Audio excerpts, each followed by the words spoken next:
شاني. أنا القرآن رباني وعلى في الورى شاني.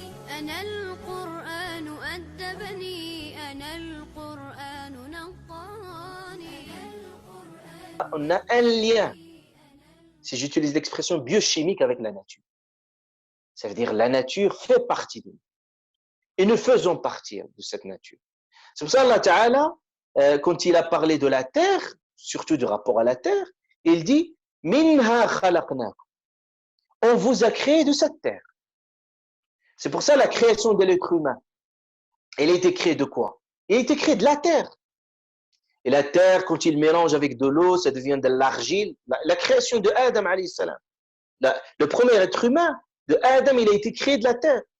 Et d'ailleurs, dans les composantes de la terre, parmi ces défis scientifiques aussi, c'est qu'on trouve les mêmes composantes de la terre qui composent aussi l'être humain en termes de minéraux. Donc, c'est quelque chose d'impressionnant qui montre aussi que vraiment, il y a un rapport biochimique avec la nature. Avec la nature, c'est pour ça, toujours et sans cesse, vous trouvez que dans l'islam, dans tous ses enseignements, il essaie de nous mettre en lien avec la nature dans tout. Et la nature a toujours inspiré l'être humain. Il inspire le croyant particulièrement. Dans ces moments de prière, dans ces moments de méditer, dans ces moments aussi de silence et de ces moments de découverte dans cette nature-là. Donc c'est un ami pour l'être humain. Vous voyez, vous parlez des montagnes, Allah Azza wa Jalla a parlé de David. Il parlait de Daoud alayhi salam quand il lisait, il avait une très belle voix, David, très belle voix de la lecture de Zabour. Quand il lisait, en fait, Allah Azza wa Jalla dit Ya jibalu awwibi ma'ahu wat-tayr. Il y avait en fait, quand il récitait, il y avait les montagnes qui répétaient derrière lui. Il y avait Tayr et aussi il y avait les oiseaux qui répétaient derrière lui. Donc vous voyez que même les montagnes, et dans la conception musulmane, on voyait que même cette nature-là, il réagit, il interagit avec l'être humain. Et c'est très fort parce qu'il y a un relationnel mystique et spirituel avec la nature. Sans rentrer dans les superstitions, mais ce qui est fondamental et important dans nos textes, on voit toujours ce rapport avec la nature. Dans la nature. Je donne un exemple. Vous voyez ce qui s'est passé dans Uhud. Uhud, la montagne, Uhud, ceux qui ont visité les lieux saints peuvent découvrir ce lieu de Uhud. Uhud, c'est une grande montagne à Médine. Et cette montagne, en fait, qu'est-ce qui s'est passé quand on parle de Uhud? Souvent, on fait référence, parce qu'il y a beaucoup de montagnes. N'oubliez pas, parce qu'il y a une montagne dans laquelle le prophète alayhi salatu wassalam allait méditer. Et pourquoi il allait dans les montagnes? C'est très important. Il allait dans les montagnes et dans cette grotte dans les montagnes parce qu'il symbolise la hauteur. C'est qu'il cherche quelque chose d'en haut.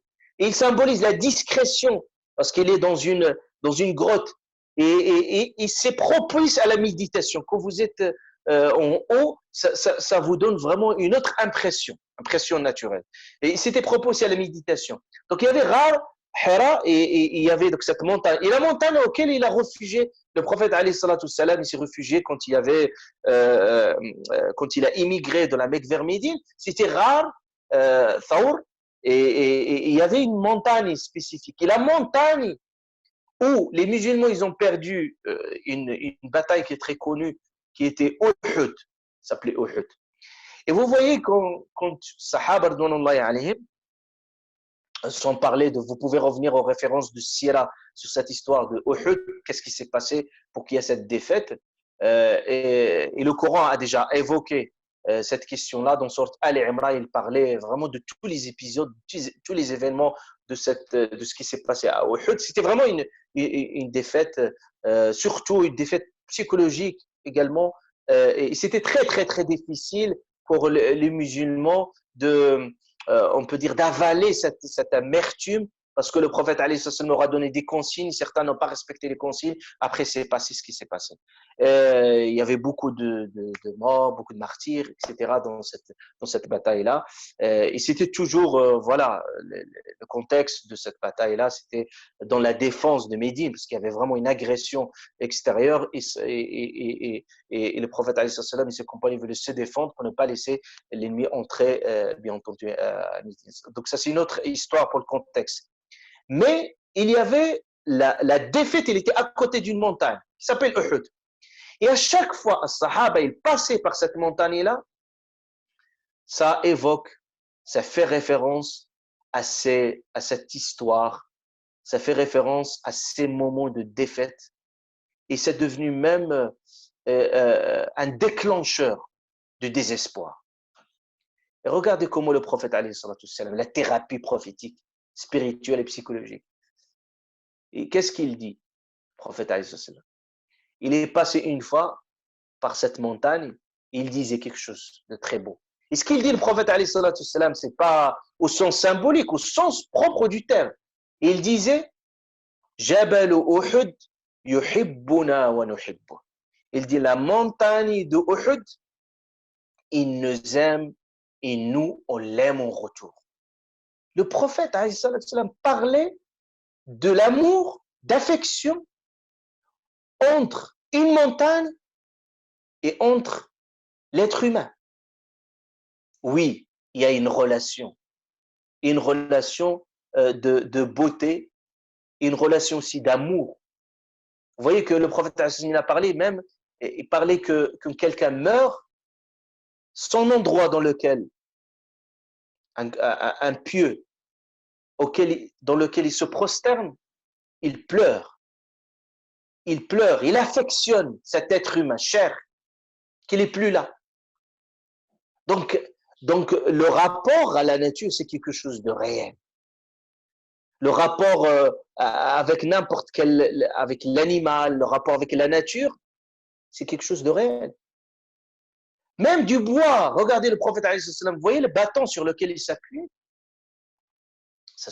Ça nous a ouvert sur un autre horizon, mais c'est très important de le comprendre.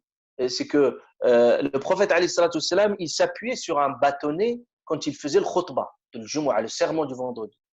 Et puis, une fois, le prophète, on lui a changé un peu de chair pour faire son Jumu'ah. Et puis, il a mis de côté son bâtonnet sur lequel il s'appuyait. Et les Sahaba qui racontaient, qui ont assisté à cette scène-là, ils ont dit, nous avons entendu des cris de bébé, quelqu'un qui pleure comme un bébé. Anin, c'est vraiment quelqu'un qui pleure. Et puis, le prophète, alayhi salatu wassalam, il est descendu du minbar. C'était quoi les pleurs de quoi? De cette morceau de bois. Parce qu'il affectionnait le prophète, alayhi salatu wassalam. Sans parler des histoires du prophète, alayhi salatu wassalam, les pierres qui le saluaient avant la prophétie. Et puis le prophète, alayhi salatu wassalam, jusqu'au qu'il l'a pris, et il l'a remonté jusqu'au Sahaba n'ont plus entendu ce cri des bébés, il s'est calmé avec la présence du prophète, alayhi salatu wassalam. Donc ce rapport, il est très important. Le Coran évoque ce rapport de Daoud quand il lisait vous lisez le Coran al-Karim. Le Coran, par exemple, le prophète, alayhi salatu wassalam, nous parle de cette histoire. On va raconter quand il lisait Surat al-Kahf. Et puis, il y avait Yahya, son cheval qui commençait à bouger. Et puis, jusqu'au qu'il avait peur pour son fils.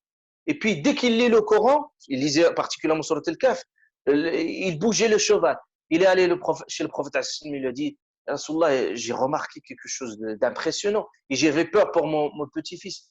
Il lui a dit, le prophète, alayhi salatu wassalam, quand tu lisais le Coran, il y avait comme une forme de lumière qui se dégageait et ça attire les anges. Et puis, ce cheval-là, il réagissait naturellement et instinctivement à cela. C'est beau. Et quand on vit avec l'univers, avec ce sens mystique et spirituel, on va retrouver un autre goût à l'univers. Parce que malheureusement, il y a toute une philosophie matérialiste qui s'est construite sur la conflictualité avec la nature. On parle de la colère de la nature. Alors que notre relation avec la nature, c'est dans l'amitié. dans l'amitié avec l'ennemi. Et même regardez le prophète, quand il entend le vent, il a un dua. Quand il pleut, il a un dua. N'importe quelle circonstance, n'importe quel mouvement dans la nature, de nature que ce soit, on a un rapport.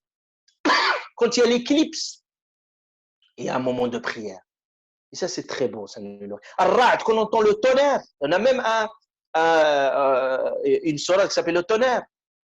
Le tonnerre, c'est un moment vraiment de solennité. Et puis quand on entend Allah Ta'ala parler de Ra'd, de le tonnerre, qui glorifie Dieu. Et Allah Azza wa Jalla, sans parler, qui nous parlait de la création, qui glorifie Dieu. La création, toute la création qui glorifie Dieu. Tout. Donc les montagnes glorifient Dieu, la terre glorifie Dieu, Ash-Shams, le soleil glorifie Dieu, tout glorifie Allah subhanahu wa ta'ala. Donc c'est pour ça nous avons ce lien très très très important avec la nature.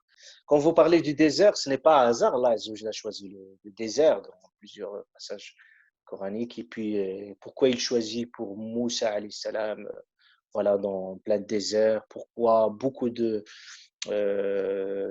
prophètes ont été choisis dans des endroits spécifiques, particuliers. Il y a même certains endroits, on a un lien très très très spécifique. C'est certainement lié à l'énergie. À l'énergie aussi, le désert, ça fait référence également ça fait référence aussi au sens existentiel du terme. Sens existentiel. C'est pour ça qu'on parle du désert existentiel.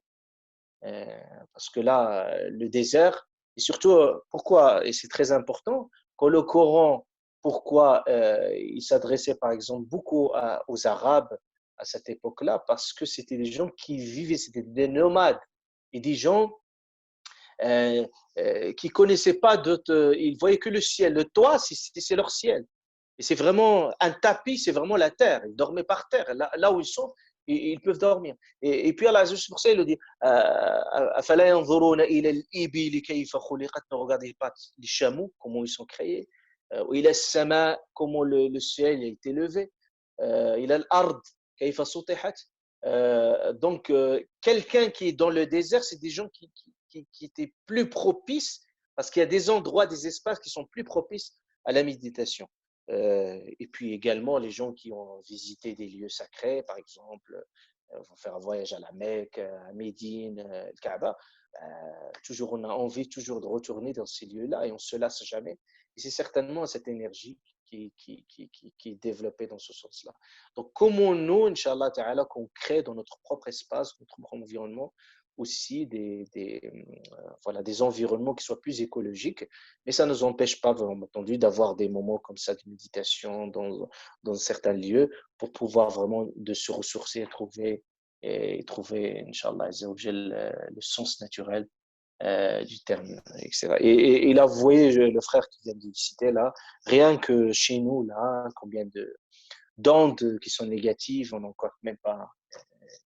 4G, comme dit le frère, il y a les 5G encore, il y a je ne sais pas quoi. Et puis, toujours on est exposé au portable, en contact quotidien. Vous n'imaginez pas la source de stress, on est exposé. Rien que le bruit qu'il y a autour. Une fois, j'avais fait cette expérience. C'est l'électricité qui s'est coupée dans toute la ville. Et on voyait un silence, mais c'est incroyable, le décalage entre la seconde, le moment où il y avait cette coupure d'électricité entre le moment après, c'est comme le jour et la nuit. Et on disait, à ce moment-là, je me posais la question, est-ce qu'on vivait, il y a des études, vous pouvez le voir, combien de bruit décibels, etc., qu'on consomme même du bruit. Et vous voyez que ça parasite. Au niveau de regard aussi, combien on écoute, on regarde beaucoup de choses. Les gens qui regardent les photos, les vidéos, etc., qui sont autour.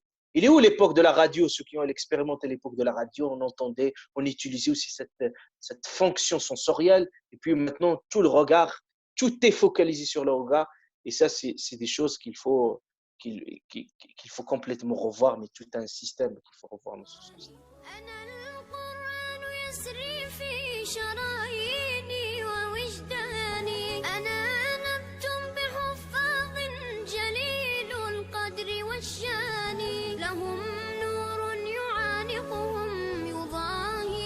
سأزمع